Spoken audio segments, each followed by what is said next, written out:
지난주 미국은 기준금리 추가 인상으로 긴축 가속 페달을 밟았습니다. 국내에서는 대출 자체도 들고 있고 여기에다가 경기 침체로 질까지 악화되면서 가계부채 부실화 우려가 점차 커지고 있습니다. 취재 기자와 자세한 이야기 나눠보겠습니다. 생활경제부 박기환 기자 나와 있습니다. 박 기자, 네. 우선 지난주 미국의 추가 금리 인상 이후 우리 금융권 금리도 좀 빠르게 움직였다고 하는데 결과적으로 대출금리 얼마나 더 올랐습니까? 네, 우선은 국내 시중은행들도 미국 금리 인상 기조에 맞춰서 빠르게 움직이고 있는데요. 네.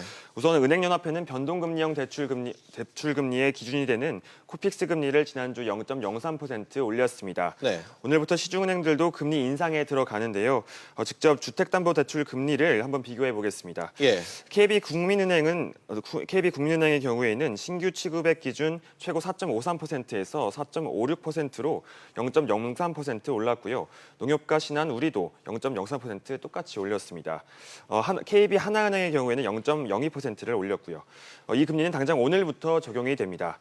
여기에 미국이 하반기 기준금리를 2차례 더 인상하게 되면 주택담보대출 변동금리가 올해 안에 5%를 넘어설 것이라는 전망까지 나오고 있습니다. 그렇군요. 아무래도 우리 경제의 최대 뇌관이라고 할 수 있는 1,500조 원의 가계부채가 지금 가장 큰 걱정인 것 같은데 이자 부담 때문에 상당히 클 것 같아요, 걱정이. 네, 그럴 수밖에 없는데요. 사실 1,500조 원이라는 대출의 그 크기도 중요가 하지만 대출의 질이 더 악화되고 있어서 금융권의 대출 부실 문제가 우려되고 있습니다. 예.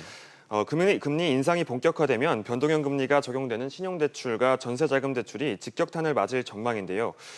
정부의 강력한 부동산 규제로 주택담보대출이 막히면서 신용대출이 급격히 늘어서 또 문제입니다. 예. 올해 들어 5월까지 나온 신규 신용대출 규모는 총 4조 6천억 원으로 지난해 2조 2천억 원보다 2배 넘게 늘었습니다. 그렇다 보니 5대 시중은행의 전체 개인 신용대출 규모도 사상 처음으로 100조 원을 넘어섰습니다. 이와 함께 전세자금 대출 규모도 지난달 말 기준으로 53조 6천억 원을 기록하면서 지난해 같은 달보다 43% 넘게 급증했습니다. 아무래도 경기 침체의 직격탄을 맞고 있는 건 자영업자들인데 자영업자 대출도 크게 늘었다고 지금 알고 있는데 어떻습니까? 네, 그렇습니다. 지난달 말까지 자영업자 대출 규모도 300조 2천억 원을 기록했는데요. 예. 최저임금이 급격히 인상된 올해 들어 대출 증가 속도도 2008년 이런 관련 통계를 집계한 이후에 가장 빠릅니다. 예. 특히 시중은행들이 건전성 관리를 위해서 대출 심사를 강화하면서 이자가 높은 이금융권을 이용하는 경우가 많아서 더 문제가 되고 있습니다. 지난달 자영업자의 이금융권 대출 잔액은 49조 원으로 지난해 말 대비해서 11% 넘게 늘었는데요. 지난 2016년 말에는 27조 원 수준이었는데 1년 반 사이에 두 배 가까이 늘었습니다. 올해 들어 최저임금의 급격한 인상 등으로 음식점과 숙박업 등 서비스업 경기가 나빠진 영향도 또 있다고 분석이 되고 있습니다. 예.